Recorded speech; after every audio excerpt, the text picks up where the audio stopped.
Let Mrs. Veronica not do me pain. Oh ya keke Jesu. Yes I'm a daro yo wo ma e nu ya paje. Iye no ma se wo mo. Iye ne mama yo. Iye yo su. Iye ne mama da. Oi ga ba yo ba le ne se ri pa. E ma we ke nu ya pa o. E bi we o. E nya e bie. O mo ti ari no e mo yere ke nu ya paje. Iye no ma se wo mo. Iye ne mama yo. Iye yo su. Iye ne mama da. Oi ga ba yo ba le ne se ri pa. E ma we ke nu ya pa o. E bi we o. E nya e bie. E ma ja we u te la go mo. U pe ni yo to ma nunu ya e. E mo ki ja we bo. De na dubo. E mo fe yo ba mu so. Ya ma ri mi je tie. No tori go. E mo ki o ba ke ba ba ne. Ya ma ri mi je ri tie. O wi pa we ya yo. E mo ri na nware.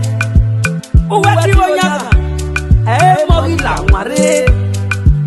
E mo yo ja na kun. E mo yo ja na imi.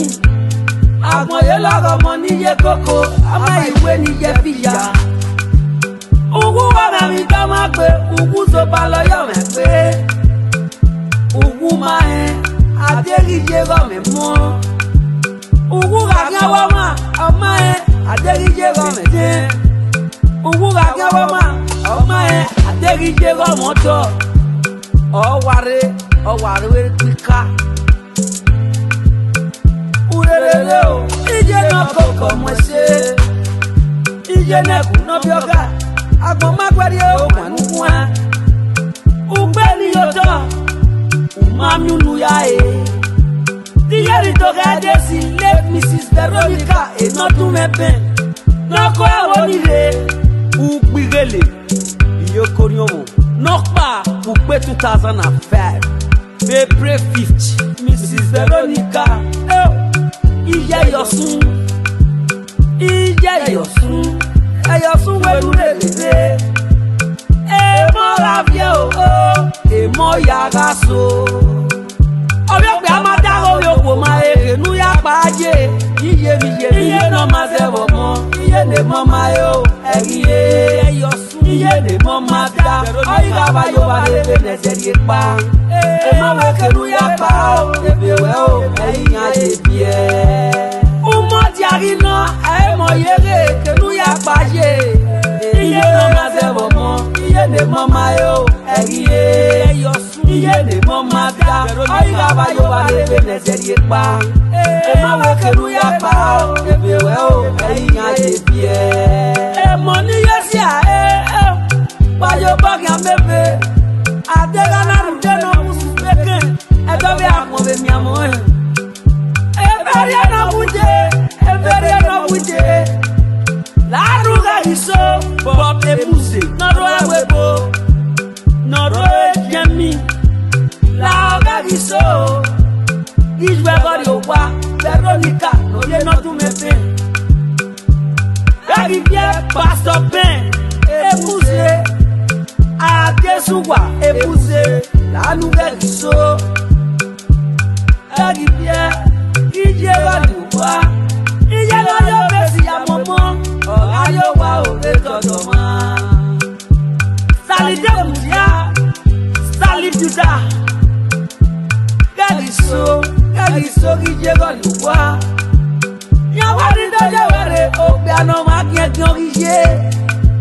Dogani to ga desi miracle ide mutia. AKA Eyo Sunovie Veronica, CEO Mimi Express Importer and Exporter, also the CEO of Mimi Entertainment Concert, and also the CEO Mimi Farm based in Italy. We are in Ogano fine musician to ya go ya keke wendo. Ogano ya si meta titi. Ogano ya webore na jukore. Wa mi ewe do papana ahwe uwe mi ewe webo yaro yo. Menyi si egbe won Eyo Sunovie Veronica. Nudi ya ma bu no ma e. O ma wo ma ja. Alagoda lakui amosigo idemudia. Based in Italy.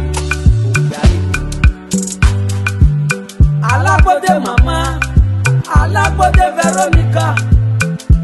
Yobi oyama mere iye olugwane o. Oyo pe amada o wo ma enu ya paaje. Iye no ma ze wo mo. Iye le mo ma yo. Iye ne mo ma da. Oyiga ba yo ba le ne serie pa. E ma we kenu ya pa o. Ebewe o. Eyin ade bie. Umo diarino e mo yere kenu ya paaje. Iye no ma ze wo mo. Iye ne mo ma yo. Iye ne mo ma da. Oyiga ba yo ba le ne serie pa. E ma we kenu ya